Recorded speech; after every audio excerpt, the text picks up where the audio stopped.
What's up, Rockstars? Today I'm going to be talking about some very expensive Kickstarters, along with a whole bunch of other Kickstarters that you can still back, some STL files, some card games, some miniature games, a whole bunch of late pledge news, some other news. There's a lot to go over, so let's get to it.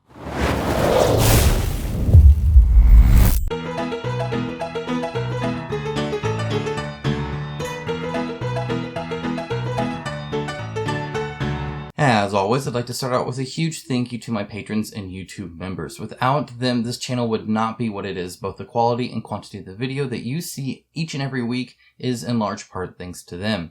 Additionally, if you're liking, subscribing, commenting, sharing, following those merch links, Amazon links, all that kind of stuff has a huge benefit. Thank you so much. I very much do appreciate it.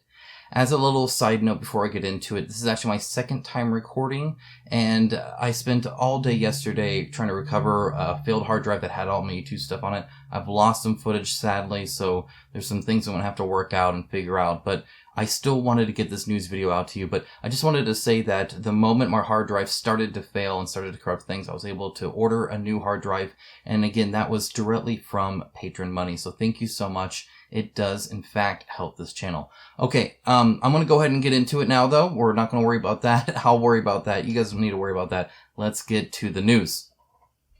Alright, starting things out with the Wormwood Kickstarter, which is at 6.8 million from 7,200 backers. And the impressive thing is, and it still has 52 days to go. And the impressive thing is that that's all actually from just down payments. Just these $300 rewards. That's really what most of that's coming from, which is really impressive that they raised that much on just the 300. There are all-in pledges to Kickstarter games that are more than that, are quite a bit more than that. Some that are way more than that. So to still get these kind of numbers and these kind of backers from something like that is impressive. Now, these board game tables are still niche. They're still custom made. They're still considered boutique stuff. You're not having some factory make this or anything like that. And so the prices are still pretty high. However, they are lower than they ever have before. There's a lot of options, including like the Lilliput, the little kind of coffee table that they have, which is really cool. If you want to play maybe a 2-player game or something like that, you can. And then they go up to about 8 feet. Now, as somebody who has a family of 6, I have 4 children, plus family that lives close by, friends that live close by. They come and game and we do pizza night, or we do Easter and Thanksgiving, all that kind of stuff. A 7-foot table is probably my minimum. I have a gaming room, but it turned into my YouTube office here and my now work from home office. So there's no room here to put a game table. So we'd have to do the dining room table. And of course that then has certain game requirements. Additionally, I like playing these big box board games, right? These huge multi-box core games at this point, miniature games and, skirmish games and stuff like that. That's kind of the genres I tend to like. And so those tend to have some spread. So I definitely would need a bigger one. And looking at even the cheaper option, which is great. Let me go ahead and click this. They have this wonderful app thing here and you can go in there, but they actually are now doing maple wood. And in fact, for the first time ever, they're doing stained maple wood. This espresso maple, which is, I think, very cool. And as you can see, saves you some money. It saves you about $400 even on a medium table. That being said, one of the kind of interesting things is that it's $100 charge for the staining regardless. So the Lilliput or the large table doesn't necessarily matter. You're still getting about $100 difference. So kind of interesting, but it's great that they're now making stuff a little bit more affordable, which is kind of nice. Now, you can do this without a topper, which again, if you just need a dedicated gaming table or you just want that kind of inlay part and the rest there, no frills, nothing like that, just a table with a recess and some felt, about $900. Once you start adding the topper, so they have these toppers, which are great, right? I think that's awesome. Oh, that's another $700.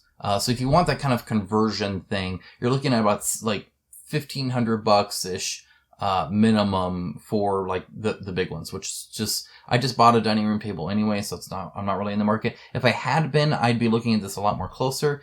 That being said, this is huge and you can fit all sorts of stuff in there. So you can play around with it. You can see what the prices are. It's still, this kind of very fancy thing, regardless of anything, but this kind of stuff just costs money too. It's a much more advanced, machining and, wood cuts and all that kind of stuff. And Wormwood hand makes this stuff. So it looks like quality stuff. You pay for what you get just in general in life, I've found. And so therefore, if you're spending this kind of money on a fancy game table, it should be quite nice, I would bet. That's not what I named this video after, though. This would be Wildlands. This is Dwarven Forge, and if you think Dwarven Forge, you haven't heard of them or anything like that, to imagine the company, just think of piles of money, and then you pretty much have Dwarven Forge. Not saying that they're rich, because what they make, I'm sure, is quite expensive, but you gotta be pretty well off. You gotta have some good spending money to be able to do this. That being said, 2,119 backers, 2.4 million. They're doing great. It's again very impressive, and this stuff looks great. I've seen some of my patrons have this, and so I've seen that. A buddy of mine had an older set. I think the first KS that they had, he had some. So I saw that. It looks very good, very modular, and as you can see, it can make gorgeous settings for D&D or any RPG you want to play, or just even photos and stuff like that. It looks great. It looks cool. I would be taking so many pictures in here. It's not even funny. Again, they look really, really cool. You got some swamps, you got some mountains, you got some forests. The modularity of the painting looks quite good. I'll talk about that in a little bit. Here's like some of the pieces you can see you can get, and you can group them however you wish on different mats and stuff. Looks really good. You got like these floating, areas that you can go up to. Really, really impressive and cool stuff, and it's all to scale. Here's the modularity. This is what I wanted to show you there. You can make custom things because each little piece is separate. You get all these little doodads and stuff, so you can make some truly unique things. In fact, if you notice, I even used some like the backs of ones instead of the fronts of others, so that they could get that cliff wall. See, that's normally open, but you're just sticking it there to stick that on top. So there's really cool stuff like that, but it's expensive. Again, you get what you pay for, and it's really nice, but if you don't play enough D&D, or if you don't have the kind of spending money, then you kind of have to watch out. So you can get like scatter terrain for like $50 unpainted. It's about $10 a piece, and they're anywhere from this to this, right? Again, that's just 5 pieces of scatter terrain. That's nothing. You're going to want and need more than that. So even just those 3 would be $150, just these, and that, again, you're just getting some scatter terrain. It's not a whole lot. But you keep adding to it and you keep getting all the stuff that you want. And if you want all of it, look at that. First of all, that's a ton of stuff. It really is. And you get different biomes. You get the kind of the mountain area. You get the forest area. You get the swamp area. All of it. Well, you're looking at about $4,000 unpainted. If you want it painted, you're at about $6,500, $6,595 for it painted. Now, the painting is actually pretty good. Again, I've seen this, and it looks like it. What you see here is pretty much what you get. It's not the all-time best painting, but it is very good painting, especially for kind of mass-produced painting. I could paint it better, I think. However, I would never get around to it. Not all that. That's a ton of stuff to paint. And varnish and all that. So it's a lot of work. Then you got to use your own paints and your own varnish and all that. It does add money and time. I would have a whole bunch of gray stuff. So if you really want to spring for it, you can get that painted stuff. And again, it looks good. It looks really nice. That's why they were showing it off. They do a good job. Everything about this is nice and premium. Everything about this looks gorgeous, but you can spend some money. If you thought Shadows of Brimstone or even Warhammer was a money pit, Dwarven Forge, that's you can go deep into that rabbit hole, because this is just their new Wildlands stuff. They have the old dungeon stuff too. So anyway, links down below to pretty much everything I'm talking about. Go ahead and check that out. Or anything else that interests you, I'll have it down there. Next up, we have Northgard Uncharted Lands. They are still doing quite well. They have about 2 weeks left. They have over 300,000 raised, and it looks like it captures the video game, from what I can tell, very good, especially in kind of style and feel. Now, if you recall, this does have the smaller miniatures, right? So they're 25 millimeter. However, they're normal guys. They're 32 millimeter. They're standard, and they're nice and chunky and cartoony. I bet they'd be a lot of fun to paint.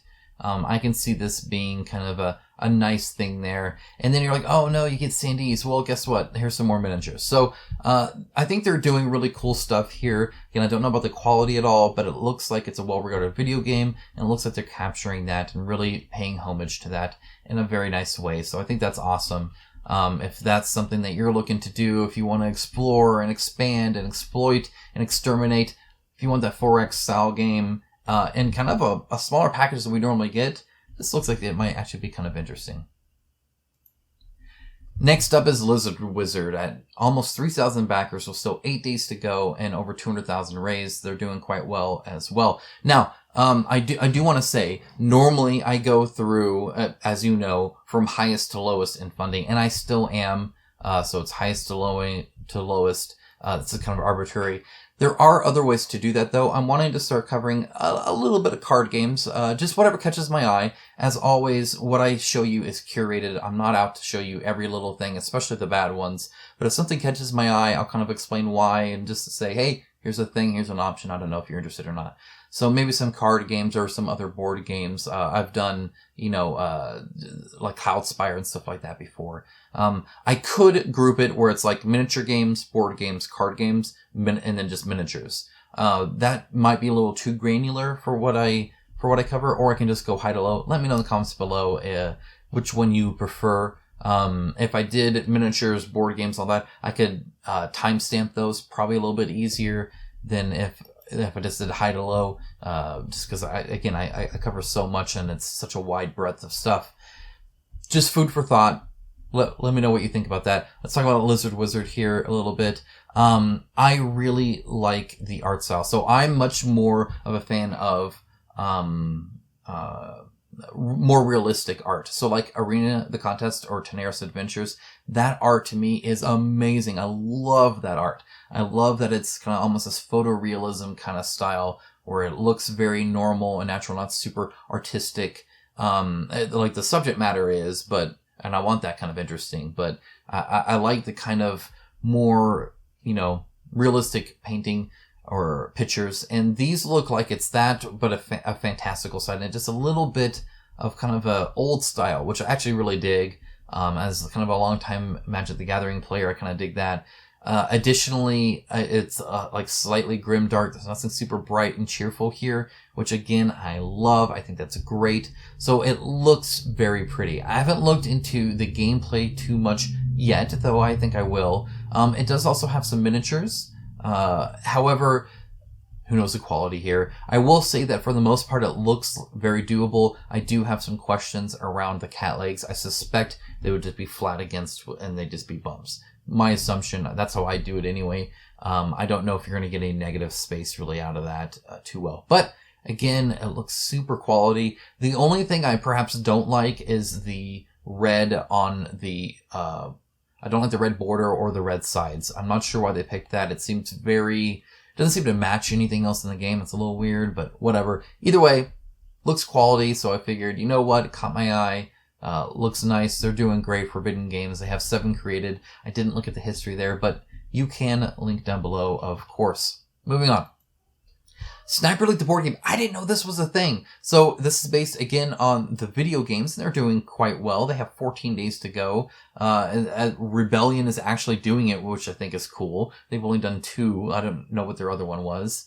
And they only have 871 backers, and I think that's almost kind of a crying shame, because I think what they're doing here is very good. If you don't know the video game, you kind of sneak around, and you're like this elite commando sniper guy, so then you can, kill people from afar and do these sniper shots, do all these cool things after you're done sneaking, or if you're caught or something like that. Ends up being a pretty good game. They've made a lot of them, and they've just been getting better.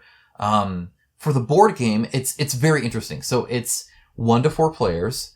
First of all, it's got a dog. So the moment they added the dog, hey, that's pluses right there. You get a dog miniature. Always a fan of dogs. Especially German Shepherds. Oh man, and putting the saddle on him would be great.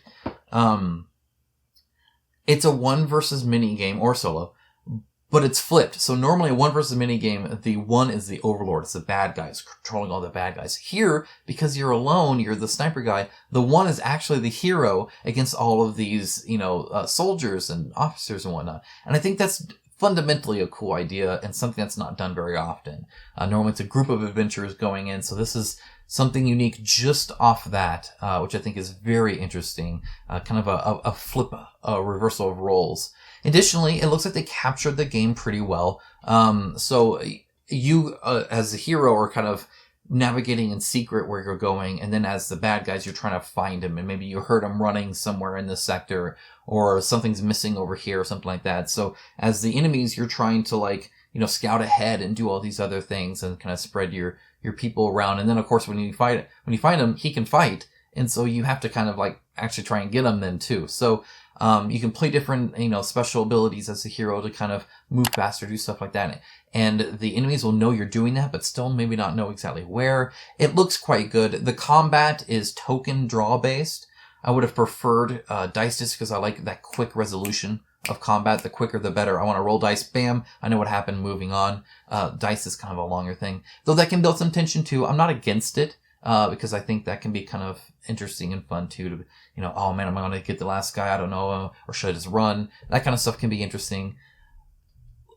Everything I've said, I've actually thought was pretty good. I think it's pretty cool. It's also a pretty cheap price. It's a smaller game. You're not getting a ton, 100 miniatures or anything like that.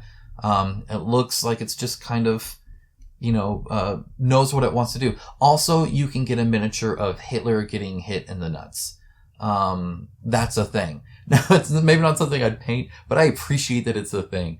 So in the game, you can, like, zoom in, like, snipe people, and it shows, like, slow-mo them getting hit, and it's like, and you can shoot them in the crotch, and they, you know, and it's bad. I just think that's hilarious. That is the funniest and best Hitler miniature I've ever seen. I think that's fantastic. So you get that as well. There's an expansion. You can, again, link down below for all this. I think that's cool. I dig it. I like the twist of the 1 versus many, and the fact that it has a solo mode, even better. Next up is Core Clash at 59,000 from 383 backers. They are doing co-op mode stretch goals. So they've changed the stretch goals a little bit. If I was to give any advice on why maybe it hasn't upgraded, it's because I still don't know what the co-op is. I'm assuming in one of these 9 updates, it explains co-op, but I don't know it based off this, and I've looked through the whole page again. So it looks like they're going to be unlocking these 6 miniatures, which again is kind of a big jump at 67. Maybe piecemealing that out would have been better. Maybe it doesn't make much sense. I'm not sure. Looks like you get a whole bunch of stuff here. I'm assuming co-op stuff. But maybe getting the upgrade cards and then the encounter cards and then the miniatures. Maybe that would have helped a little bit. Then you unlock 3 different versions of this one guy. You can see kind of the weapons changing. Anyway, just kind of interesting. The miniatures, again, look fantastic. I'm sure they're great. They also added a 5-minute gameplay video, which I watched. It confirmed that I don't want this game. However, you are free to watch it as well. Again, to me, this looks a little simplistic. Not really what I'm looking for in a skirmish game. But you could go, oh, they also added like this Megatron dude. It's totally Megatron. I don't recall him being there before. If I scroll all the way down, again, you have to scroll down just to get to the, okay, here's how to play finally. And here you will see a 5-minute video that you can watch. And it kind of runs you through kind of 2-sided turn, which is very useful. Next, we have Token Terrors Battlegrounds at 26,000 from about 500 backers. Technically a miniatures game. Though there are these dorky little guys. What caught my eye here is how small the game is. It's kind of like a tiny epic style game where it's quite small. Let's get some real life pictures here. They have some so you can see the scale. Yeah, so as you can see, super tiny, right? Which I think is great. I think that's awesome. It also means it's cheaper, which is cool. And I don't know too much about the gameplay yet, but from what I can tell, it seems to play kind of like a tiny little chess skirmish style kind of game. Which I think is a neat idea. It's not something I currently have in my arsenal of games. So it is something I'm going to be looking into a little bit. The deluxeified version at $90, I'm not actually sure I'd want that. I think I like the idea of having it kind of smaller and not, like, I don't know if I necessarily need more deluxe, but under $50, maybe. Just kind of depends. I'll look at it. If it was 30, I'd almost guaranteed probably just go ahead and be like, oh, I'll try it. 50, I think I gotta look a little bit more. Okay, now we're into some STLs. This is Pirates of Atlantis at 20,000 from about 400 backers. What caught my eye here is just how unique it is. I think, first of all, this pirate ship looks amazing. So by the time I got here, I'm like, okay, I gotta look more. I don't like the color of the miniature render that they use here. I prefer gray over this kind of orange-brown personal preference there. But again, it looks quite nice. Everything looks well designed. All the wood texture looks good in there. But they have some crazy unique stuff. They got like squid men, like this guy going on here. This cultist is crazy. I can see some of these being useful in like D&D stuff, but just in general, they have like a giant anglerfish. My son would love that, by the way. He loves anglerfish. Freaking nightmare manta. I don't know where else you'd find this kind of stuff. It seems super unique. So if a dragon eel is your thing, well, here you go. And again, there's tons of stuff. So looks fairly priced. So just kind of maybe peruse if you're interested in getting more of that. Now we have Star Scrappers Battle Drill, a 3D printable skirmish game. That 3D printable skirmish is what got me here. I like miniatures are great. I like painting miniatures, but if I can get gameplay plus miniatures, that's the golden duo that you want, right? Because I can benefit from both hobbies. So that's cool. I'm glad that they did that. I think that's great. You get these kind of cards and tokens and whatnot. So that your miniatures that you're printing kind of have a game attached to it. And it looks actually quite well designed, I think.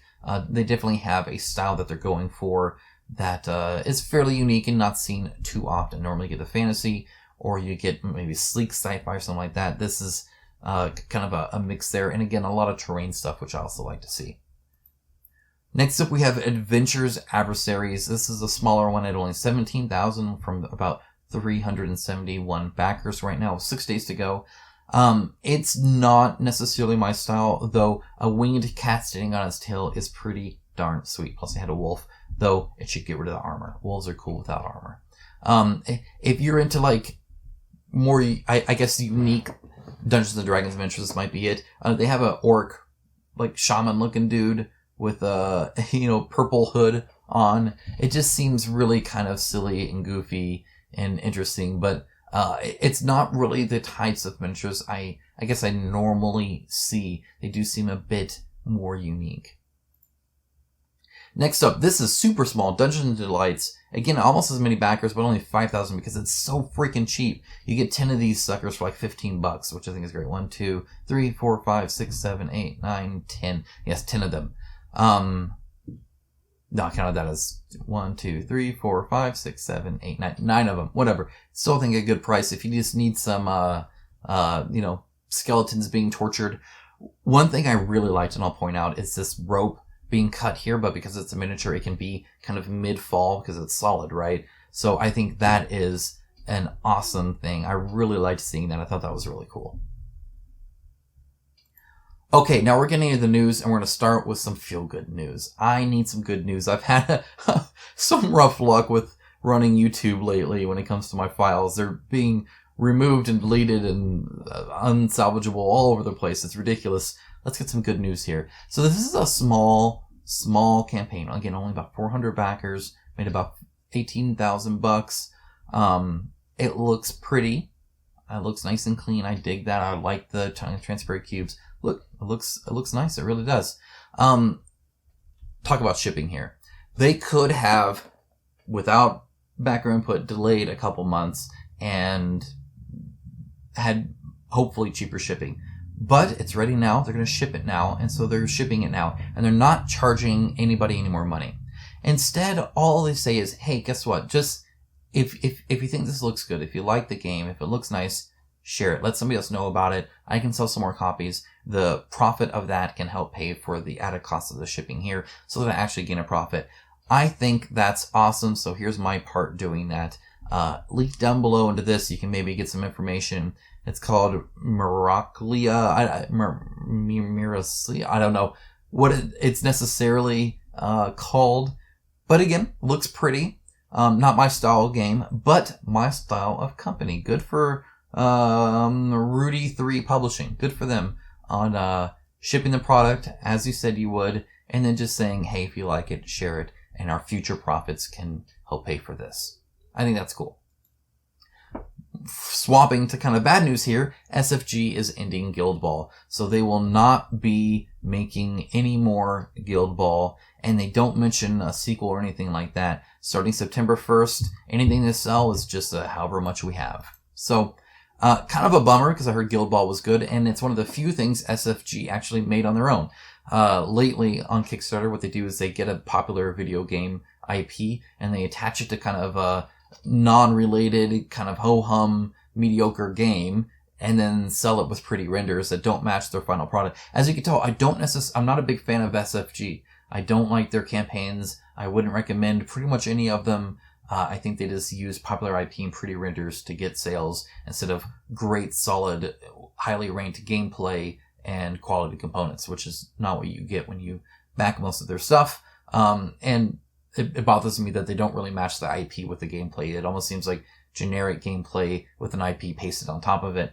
But Guild Ball, they did do, and it's their own thing, and it was well received. So it's kind of a bummer to see that. Kind of reminds me of Fantasy Flight Games when they dropped Descent because they got the Star Wars and Lord of the Rings license and started just doing that. Though they're bringing Descent back, so maybe Guild Ball will come back and they can reinvest in a quality game and their own IP that's unique to them. I think I would fully support that. I think that'd be great. It just inherently makes you more creative. It just inherently does. So hopefully we can see that. But that being said, yep, that's ending. So there you go. Get your stuff while supplies last if you want to keep doing that. Next up, Gangs of the Undercity. This is kind of a modern take on Skirmish in that it's like modern setting, but it's a little kind of fantastical too, which I always appreciate. I always like it, a little stylized. What I liked about this, besides I think the miniatures, which it looks like these are actual miniatures, look great. I think design-wise they seem to have been made intelligently, which I like. They also got a little pocket-sized rulebook, hopefully with an index. It's got MDF terrain. That's what gets me. It gets me every time. I love, especially a skirmish game that's highly thematic, that has all the bells and whistles and looks great. You can run up on top and then run across the catwalk and then jump down and doing it. I love that kind of stuff. So to have stuff like the MDF terrain where you can really make it look nice, I'm all about that. So I think that's pretty cool. Sadly, I wasn't able to cover them, and so it's a little late now, but I'll still link down below. You can take a look at it, and I'll see when it late pledges, and then of course let you guys know. Speaking of barely missing, and Rogue Gallery literally just ended a couple hours ago from me recording this.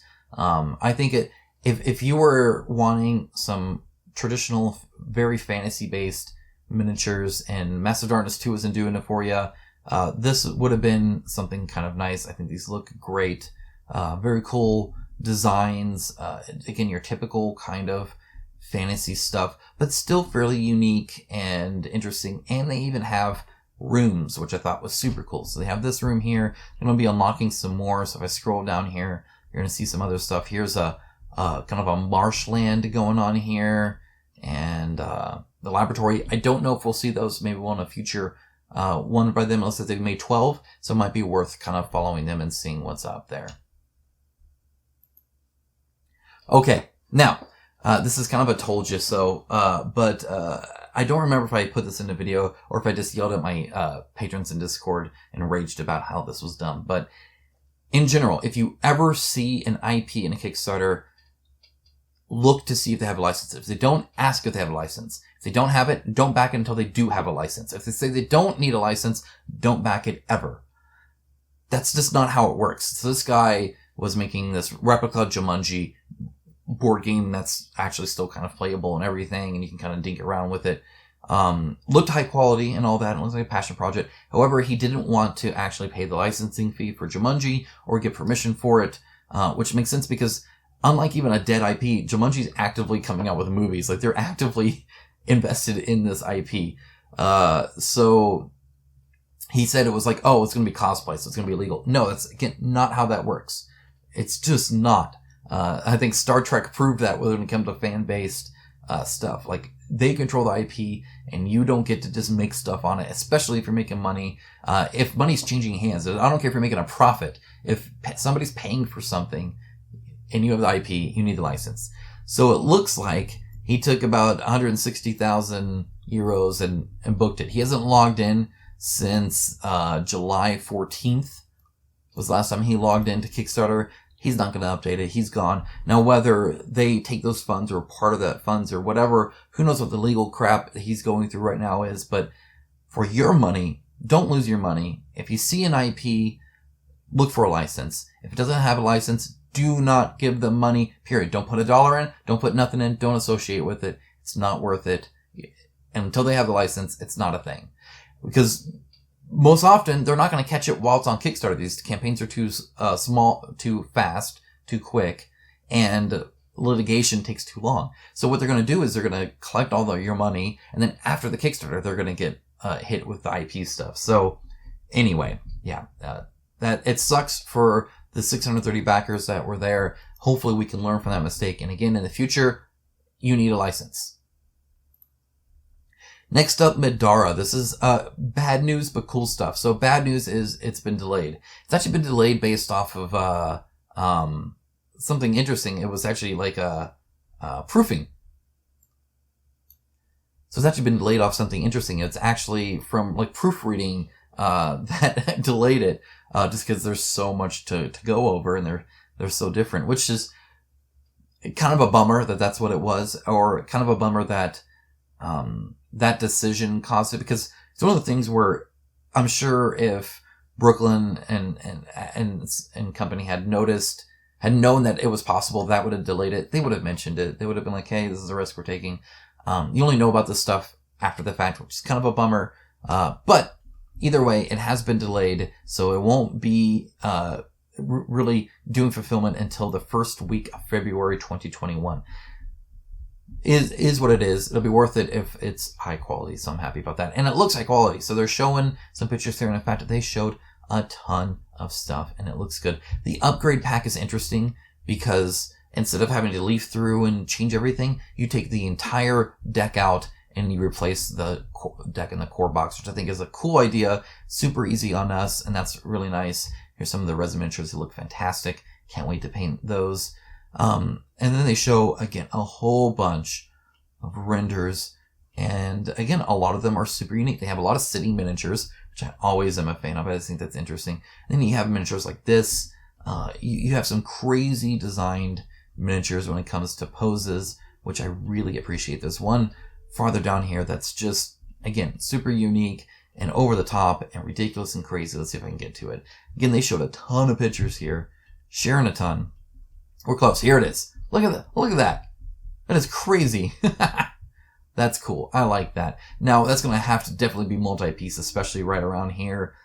There's just no way you cannot do multi-piece. So hopefully it's assembled good, but it looks cool. Next up, we have Tenaris Adventures, and look at that, 112 pictures, so more. This is a work in progress map for the RPG sourcebook they're going to be doing with miniatures next. Here are a whole bunch of miniatures. I'm so glad. I actually talked to them about, after I did my review of Arena of the Contest, they actually contacted me, or like, hey, we want to improve on these different points, and we went point by point. They were fantastic. Look at that sculpt design, by the way. Look at that's fantastic.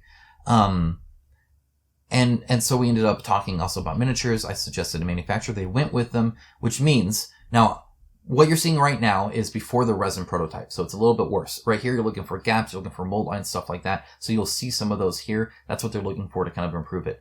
Once they improve it, they'll make the resin cast, and then from the resin cast, they'll make the final production mold. So it'll go higher in quality for the resin, and then lower in quality for the final production. Now, it's normally about a 6% loss to production, sometimes less, sometimes more. It just depends on how much money you're putting into it, how good the manufacturer is at it, and how well just the design and tooling and all that. What I will say is that because it goes up and then down, I would at least expect probably around this. This is actually probably pretty close to what you're getting. Maybe slightly less, maybe slightly more. It just kind of depends on the miniature, especially when it comes to gaps and mold lines. But the design of these new ones are so much better. So here's Juliet, and if you recall, she was a terrible miniature in the first one. just a terrible miniature. Design-wise, render-wise, it was bad. And then look at this. Their head turned and their hair swooshing and shooting out ice. And it just, all of this looks so much better. I'm so happy to see that. And I'm excited to finally get some top-tier miniatures like this. This is going to be awesome. This is a monk. Like, I dig this guy a lot, actually. I really dig it. He's got a cool pose. It's just good stuff. There's a lot of just really good looking minis. I love it. Okay, so that's good. That's looking great. We're almost done here. Nemesis Lockdown, aiming to open the Pledge Manager this week. Now, this week is this week, so don't freak out on them until like Friday. But should be the Pledge Manager open soon, which means you can probably late pledge. And so my next news video, of course, I will let you guys know and link you to that. Okay, now, before we go, I want to talk briefly about Skillshare. Now, this is not a sponsored video, but I will be having a sponsored video in the future, perhaps multiple. A lot of that depends on you guys and if you're clicking it or not. I wanted to talk about it before I do that. I want to talk about it so that it's not a surprise, and I want to talk about it. I've talked about it with my patrons in depth already. I also want to talk about it just because I don't want to do that in that video. So, real quick, just as an FYI, last week I did 2 detailed videos, specifically about Primal and Senkokushin. Now, any video that is specifically about a specific game, especially when it's not even out yet, or maybe not even super popular like Warhammer or something like that, is bound to get less views than something like this video right now. I guarantee if you check back after a day, this video will have more views than either of those, easily, even with me releasing it late. And that's just because I cover so much more. It's more interesting to more people. It makes sense. I get that. But it's super useful to have those detailed videos for people that are interested in that, and it's something I want to do. So having Patreon, having a merch store, having sponsors that I'm not reviewing, like board game companies, means that I can still stay honest, I can still stay independent, and I cannot chase those views. I don't care about the views. I care about making what I want, what I'm passionate about, and what I want to share with you guys, and what I think will be useful for you guys. So this helps that, and that's kind of why I'm doing it.